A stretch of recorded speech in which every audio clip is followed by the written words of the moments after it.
Hello everyone. मैं कविता एक बार फिर आपके साथ हूँ रामायण का दूसरा अध्याय लेकर। हमने पिछली बार जहाँ छोड़ा था वहीं से आगे शुरू करेंगे। अब इससे आगे मैं आपको राम जन्म और चारों राजकुमारों के शिक्षा और गुरु वशिष्ठ के आश्रम में जो जो उन्होंने सीखा उस प्रसंग को का सफ़र हम तय करेंगे। लेकिन शुरू करने से पहले मैं आप सबका बहुत बहुत शुक्रिया करना चाहती हूँ जिन्होंने मेरे पहले अध्याय को सुना, देखा और एंजॉय किया। तो शुरू करते हैं। जय परमेश्वर परम प्रभु परम पुरुष प्रणमामि, आदि शक्ति आनंदमयी अखिलेश्वरी नमामि। कौशलेश मिथिलेश्वरी सिद्ध करेंगे काम, वाणी वर्णन के प्रथम बोल सियावर राम। सरयू तट प्रख्यात है पावन अवध प्रदेश, थे दशरथ नृपाल जहाँ रघुकुल कमल दिनेश। धन धान्य पूर्ण था जन समाज, उद्योग पूर्ण जीवन भी था। फागुन था रंग प्रमोद पूर्ण, तो वृष्टि पूर्ण सावन भी था। धर्मानुसार थे चतुर्वर्ण, चतुराश्रम का पालन भी था। सच्चा व्यवहार मानवी था, संगठन चरित्र गठन भी था। सत्संग कथा प्रवचन कीर्तन, आध्यात्म मनन चिंतन भी था। आंगन आंगन में तुलसी थी, घर घर में गोपालन भी था। सब था राजा के पुत्र न था, दत्तक भी कोई लिया न था। विधना ने बेटा दिया न था, घर तो था घर का दिया न था। पुत्र कामना में हुए नृप जब अधिक उदास, हृदय व्यथा कहने गए गुरु वशिष्ठ के पास।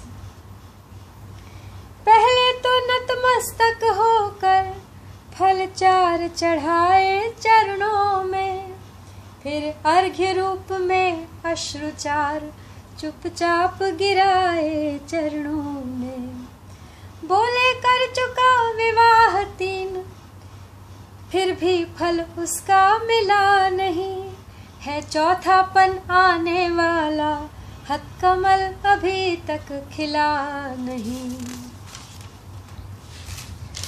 क्या जाने कैसा है भविष्य, जो अब तक प्रभु अंधेरा है।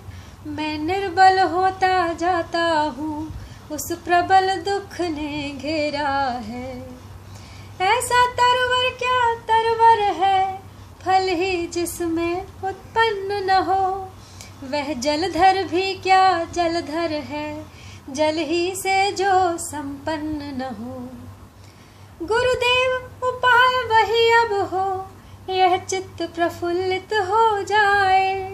आँखों में भी आए प्रकाश, आत्मा आनंदित हो जाए। कम से कम एक पुत्र ही हो, जिससे रघुवंश बढ़े अपना। पितरों को भी तर्पण पहुँचे, आगे को नाम चले अपना। देख शिष्य की विकलता, बोले श्री गुरुराज। ज्ञानवान नरनाथ में इतनी चिंता आज। ये आगे जो मैं पढ़ने वाली हूँ इसको ध्यान से सुनिए। हमारे पूर्वजों ने वो बातें लिख दी हैं हमारे ग्रंथों में जिन्हें हम आज दुनिया को बताना चाहते हैं कि बेटा बेटी एक समान है। बेटा वंश बढ़ा सकता है, बेटी भी वंश बढ़ा सकती है। यहाँ बेटी का जिक्र तो नहीं, लेकिन हाँ ये ज़रूर बताया है कि बेटा कब वंश बढ़ाता है। सुनिए। चिंता है बड़ी चिता से भी, नर को निर्जीव बनाती है, मुर्दे को चिता जलाती है, चिंता जीते को खाती है। हो जाए कुपुत्र कहीं तो वह गृह को शमशान बनाता है। राजेंद्र व्यर्थ है यह विचार, बेटा कब वंश बढ़ाता है। अब तक सब महानुभावों ने अपना यश आप कमाया है, क्या ध्रुव प्रहलाद आदिकों का पुत्रों ने नाम चलाया है।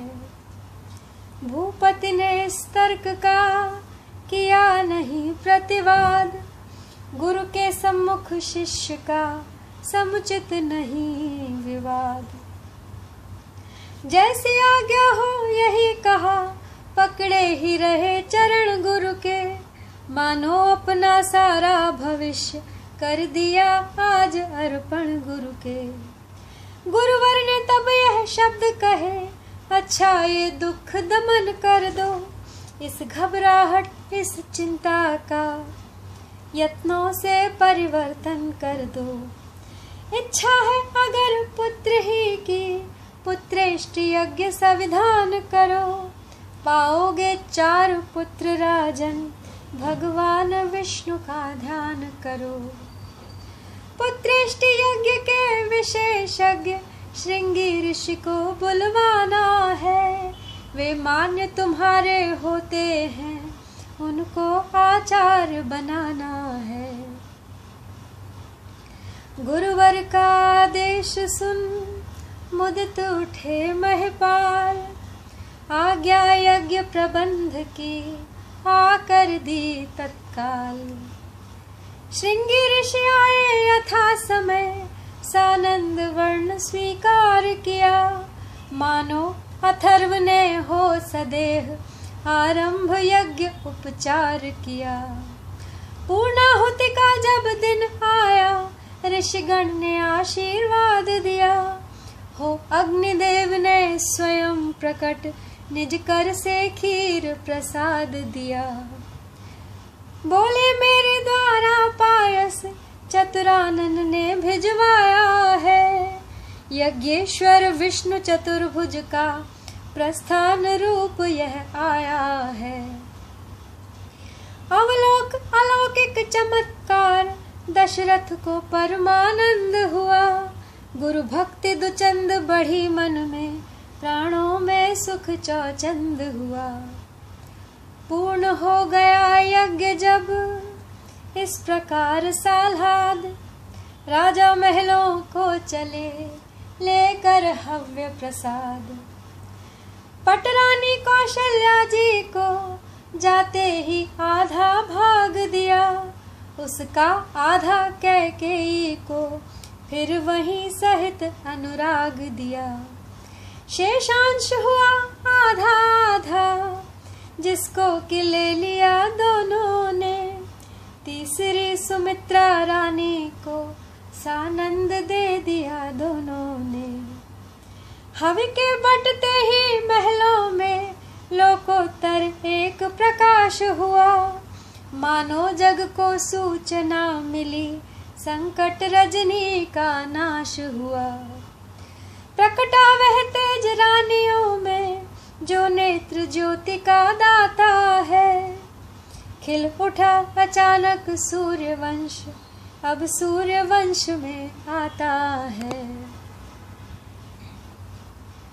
इसी तरह आनंद में बीत गए 9 मास, विश्ववंद्य अवतार का समय आ गया पास। वृक्षों में पात नवीन खिले, सरयू तट सुर सरिकुल हुए, बागों में कलियों के गुच्छे, खिल उठे फूल कर फूल हुए। शीतल सुगंधियुत मंद मंद, मलयानल का संचार हुआ, त्रिभुवनपति के स्वागत को जग ऋतुपति होकर तैयार हुआ। उपहार सजाती थी पृथ्वी, बालियां खेत में ला ला कर, ग्रह चक्र अवध पे वारी था, लंका पर चक्कर खा खा कर। नक्षत्रवार तिथि योग लग्न मांगलिक भविष्य बताते थे। छा गए विमानों पर सुरगण नभ से जयकार सुनाते थे। वह चैत्र शुक्ल नवमी का दिन अब भी त्योहार हमारा है। साकेत धाम का दिव्य तेज लेकर अवतार पधारा है। मंडलेश्वर योग था अभिजित समय ललाम। कौशल्या के धाम में प्रकटे शोभा धाम। कैकेयी के भी हुआ एक पुत्र उत्पन्न। गोद सुमित्रा की हुई 2 सुत से संपन्न। चमके जब घर में 4 चंद्र चौगुना हर्ष आनंद हुआ। चौथे पन में 4 सुत पा राजा को परमानंद हुआ। घर द्वार न था ऐसा कोई जिसमें उस दिन त्योहार न हो। बढ़ता विलोक कर सूर्य वंश भगवान सूर्य भी मुदित हुए। हो गया महीने भर का दिन इस भांति दिवाकर चकित हुए। तीनों लोकों का गुप्त तेज छाया उस समय अयोध्या में। दर्शन करने को सुरदल भी आया उस समय अयोध्या में। ब्रह्मा आनंद देखने को तब ब्रह्म भाट थे बने हुए। शंकर भी बूढ़े बाबा बन नृप के द्वारे थे खड़े हुए। अवलोका बहुत विराट रूप देखा विकराल रूप प्रभु का। अभिलाषा आज सुरों में थी देखेंगे बाल रूप प्रभु का। किया नृपति ने जिस समय जात कर्म संस्कार। वेदों ने तब सूत बन कियो जय जयकार। गजरथ भूमि तुरंग पट धन भूषण गोदान। दिए नेगियों के लिए नृप ने कर सम्मान। दिन पर दिन मान बढ़ाने को जब दिनकर का विस्तार हुआ। तब वशिष्ठ द्वारा एक दिवस यूं नामकरण संस्कार हुआ। ग्रह काल योग तिथि जन्म लग्न सब मैंने बात विचारी है। इनके प्रिय नाम अनंत नृपति यह सुत तेरे अवतारी है। जो नित सुखदायक सुख राशि सुख सागर सुख प्रद सुख कर है। उस कौशल्या के नंदन का श्री राम नाम ही सुंदर है। कैकेयी सुत है विश्व भरण रखता हूँ भरत नाम उसका। जग को सुमार्ग दिखलाएगा उत्तम आदर्श काम उसका। 2 सुत है मात सुमित्रा के शत्रुघ्न द्वितीय कहाएगा। शुभ लक्षण धाम प्रथम जो है वह लक्ष्मण ही कहलाएगा। आशीर्वादों की ध्वनि गूंजी जनता में जय जयकार हुआ। गुरु वशिष्ठ द्वारा इस प्रकार जब नामकरण संस्कार हुआ। सुरगण ने प्रभु को देख देख विकसित निज निज मन कमल किया। शिव ने भी बाल रूप लख कर जीवन को अपने सफल किया। उस समय शारदा देवी भी सुख से फूली न समाती थी। जिस समय ऋचाएं नारी बन प्रभु को पालना झुलाती थी। नित्य नया त्योहार था नित्य नई कुल रीत। इस प्रकार आनंद में गए मास कुछ बीत।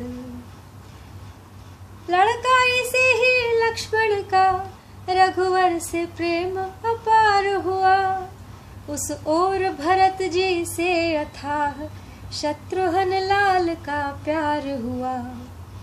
चारों ही बालक सुंदर थे, चारों ही रूप मनोहर थे, फिर भी वे कौशल्यानंदन चारों में सबसे बढ़कर थे।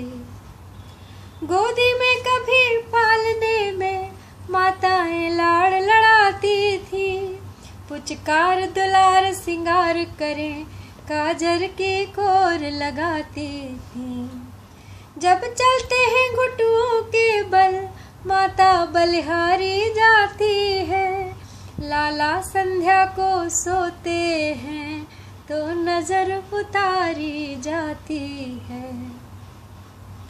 उंगली के बल जब खड़े हुए तो करते हैं किलोल चारों, पग से चलते हैं ठुमक ठुमक, मुख से तोतले बोल चारों। चंदा को कभी मांगते हैं, परछाई कभी पकड़ते हैं, जब भी जैसी हठ पड़ जाए फिर नहीं मनाए मनते हैं। दिन प्रतिदिन बढ़ने लगे चारों राजकुमार, पुर नारी शोभा निरख होती थी बलिहार। कहती थी सब परस्पर, देखो तो यह रूप, नख शिख सुंदरता भरे कैसे सुघड़ अनूप। तलवे एड़ी उंगली रेखा, बलिहारी पंजों पोरों के, तारे से उजियारे प्यारे, नख तो निरखो चित चोरों के। कैसे कमनीय कमल से भी कोमल पद सुखद सुहाते हैं, जिनकी गति देख देख सजनी केसरी मराल लजाते हैं। फिर देखो तो उन पैरों में क्या मृदुल पांवटे बाज रहे, मानो शोभा के रक्षक बन दो द्वार पालिए गाज रहे। और उधर नाभि तक मणिमाला, कुंडली मार चौकोर हुई, मानो लक्ष्मी की पूजा में दीपावली चारों ओर हुई। बहिना उस उदर त्रिवेणी तट, वक्षस्थल अतिशय प्यारे हैं, पृष्ठस्थल ऐसा है सुडौल, मानो कच्छप अवतारे हैं। नवनिधिता कोमलता शुचिता, सुंदरता पूर्ण हाथ देखो, उस जगह प्रकृति से मिले पांच तत्वों को एक साथ देखो। आ जानो बाहु कंधे विशाल, कमनीय कंठ कंठे वाला, फिर वहीं देख लो तो बहना क्या डाला है डोरा काला।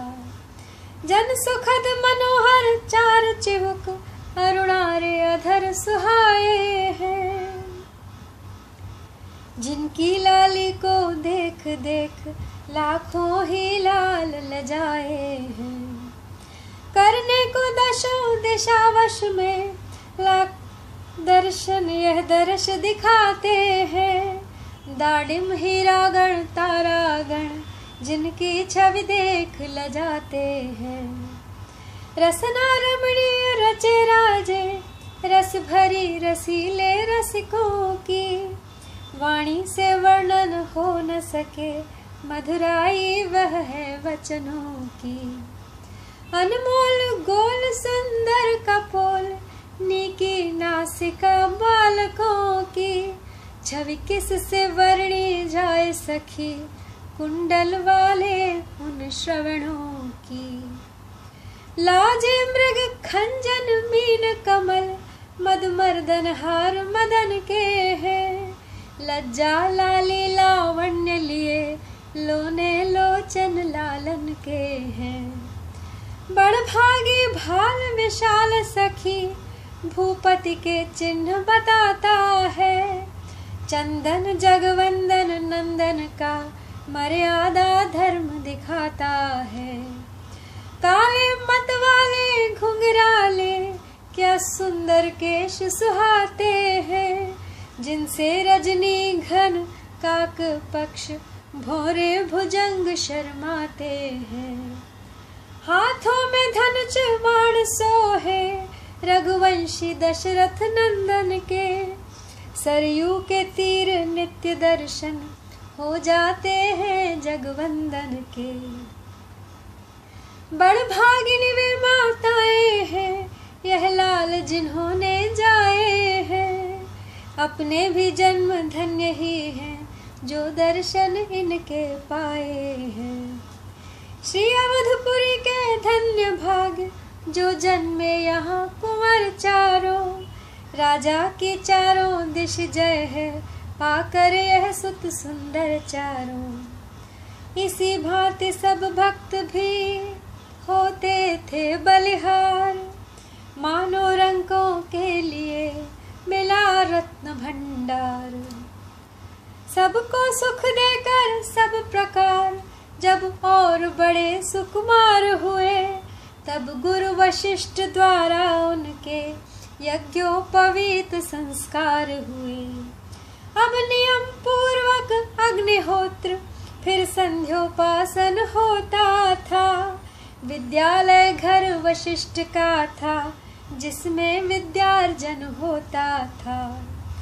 पढ़ लिख कर कुछ ही वर्षों में विद्यानिधि से अवतीर्ण हुए, रण शिक्षा राजनीति में भी सब भली भांति उत्तीर्ण हुए। तब लगे सिखाने गुरु इन्हें विज्ञान विवेक योगियों का, उस ऊंचे पद पर पहुंचाया जो पद था तत्वदर्शियों का। बोले अंतिम ज्ञान है आत्मिक ज्ञान यथार्थ, गुरुमुख से जिसने सुना जीवन हुआ कृतार्थ। 5 तत्व 10 इंद्रियां है सर्वत्र समान, देह सदा अज्ञान है देही जिसमें ज्ञान। 10 पंच मध्य चैतन्य एक, जिसका प्रकाश सारों में है, जैसे दिनकर का गुप्त तेज चंद्रमा और तारों में है। उस प्रकाश द्वारा ही शरीर चैतन्य दिखाई देता है, वह व्यापक वह चैतन्य तत्व संपूर्ण सृष्टि का नेता है। वह ही सच्चिदानंद तुम हो, वह ही निज देश तुम्हारा है, जो 3 गुणों से ऊपर है, जो पंचकोश से न्यारा है। व्यवहार जगत में कर्म लिप्त कहलाता वह जीवात्मा है, वास्तव में वह ही तत्सत है, परमात्मा है विश्वात्मा है। दृष्टा दर्शन दृश्य है, वह ही ज्ञाता ज्ञान, सब उसका ही रूप है, सब में वही समान। कट सकता नहीं शस्त्र से वह, ज्वाला भी जला नहीं सकती, उड़ सकता नहीं पवन से वह, वर्षा भी बहा नहीं सकती। उत्पत्ति मरण सब कल्पित है, इनका उसमें है लेश नहीं, आनंद रूप वह स्वयं सदा, उसके स्वरूप में क्लेश नहीं। उसमें ही विविध शरीर सदा बनते हैं मिटते जाते हैं, जिस भांति पुराने होने पर वस्त्रादि बदलते जाते हैं। आत्मा कांत स्वरूप है, देह भ्रांत ही भ्रांत, इसी बात पर एक अब देते हैं दृष्टांत। ध्यान से सुनने वाली बात है। मट्टी के घड़े विविध हैं, सबके सब जल से भरे हुए, वे एक जगह या कई जगह या बहुत जगह हैं धरे हुए। देखो रवि है आकाश मध्य, छाया संपूर्ण घड़ों में है अटल एक ही महातेज, माया संपूर्ण घड़ों में है। जिस घट को अवलोको जाकर मार्तंड दृष्टि में आता है, नाना स्वरूप नाना विधि में नाना प्रकाश दिखलाता है। अच्छा अब घड़ा टूटता है, गल गया सहारा नहीं रहा। सूरज भी है छाया भी है, पर वह उजियारा नहीं रहा। इसी भांति संसार है, घट रूपी है देह, छाया रूपी जीव का यही निश्चित गेह। श्री सूर्य रूप है एक ब्रह्म, जो सब पर तेज डालता है। यद्यपि अव्यक्त यथार्थ वही, पर नाना रूप भासता है। जो घड़ा टूटता जाता है, वह सब मिट्टी ही मिट्टी है। छाया फिर दृष्टि नहीं आती, यही धोखे की टट्टी है। वास्तव में सूर्य देव भी है, छाया भी कहीं नहीं जाती। ऐसे ही ब्रह्म एक रस है, माया भी कहीं नहीं जाती। छाया का आना जन्म हुआ, जाना मरना कहलाता है। सोचो तो जन्म न मरण कहीं, सब स्वप्न दृष्टि में आता है। इसी भांति संसार का चलता है सब काज, यहाँ न कोई प्रजा है और न है नर राज। तुम सच्चे बनो कर्मयोगी, निष्काम करो कर्तव्य सदा। निज ज्ञानानल में भस्म करो, होतव्य और भवितव्य सदा। जिस भांति सृष्टि का मूल तत्व सर्वव्यापक चेतन ही है, नरमंडल के सुख का त्यों ही अच्छे नृप का शासन ही है। प्राकृतिक चक्र जब चलते हैं, थल को तब जल कर देते हैं। राजाओं के भी सिर फिरते, तो उथल पुथल कर देते हैं। जैसे चेतन की लीला में चलता न किसी का चारा है, त्यों ही शासक के चक्कर से सब जगह मनुज ही हारा है। अनुकूल प्राकृतिक घटना हो, नृप का शासन भी अच्छा हो। मन को सत्संगति मिलती हो, तन को भोजन भी अच्छा हो। संबंधी नातेदार सभी व्यापार ठीक निज रखते हो। सच्चाई और नियम पूर्वक व्यापार सभी के चलते हो। इतना बालक बन जाए जब, अच्छा कहलाता जीवन है।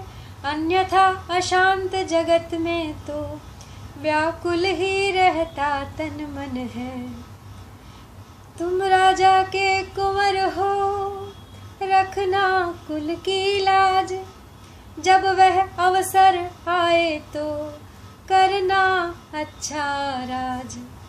ईश्वर सा ऐश्वर्य ही रखना है अवनीश, इसीलिए तो नृपति भी कहलाता है ईश। जग में आते रहेंगे सदा शोक या हर्ष, बात बात में यहाँ पर होगा नित संघर्ष। ऐसे संग्राम अखाड़े में वे पहलवान लड़ सकते हैं, जो समय समझ चढ़ सकते हैं, कुसमय निहार पढ़ सकते हैं। इन सब घटनाओं में रहकर मस्तिष्क हृदय भी ठीक रहे, शारीरिक तथा मानसिक सब अवयव आशय भी ठीक रहे। तब हो सकता है महाकाल, तब कर्मवीर कहलाओगे, जब उसके पहले ज्ञानवान गंभीर धीर बन जाओगे।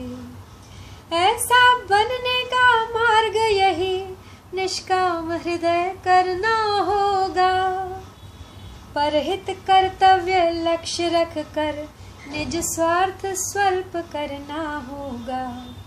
सुख दुख सामने आए जो वह धर्म देह ही के समझो, नाटकशाला जैसे दिखाओ इस सारी जगती के समझो। अपने स्वरूप को आत्मा को निर्लिप्त समझते रहो सदा, वह अमर और अविनाशी है, यह दृढ़ता रखे रहो सदा। बाल्यावस्था की यह शिक्षा छात्रों की बड़ी कमाई है, संक्षेप रूप में इसीलिए गुरु गीता तुम्हें सुनाई है। नित्य प्रति एकांत में करना थोड़ा ध्यान, सर्वव्यापक शक्ति से लेना यह वरदान।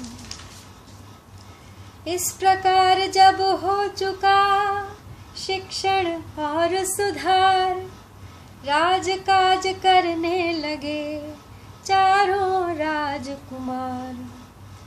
घोड़ों पर चढ़ चढ़ रघुवंशी बाहर जिस समय निकलते थे, उस समय झुंड के झुंड लोग दर्शन के लिए उमड़ते थे। इस ओर अयोध्या के वासी वह सुंदर रूप हेरते थे, उस ओर विमानों पर बैठे सुरगण इस भांति टेरते थे। जय श्री राम। यहाँ मैं राम जन्म के अध्याय को समाप्त करती हूँ। आशा है आपको अच्छा लगेगा।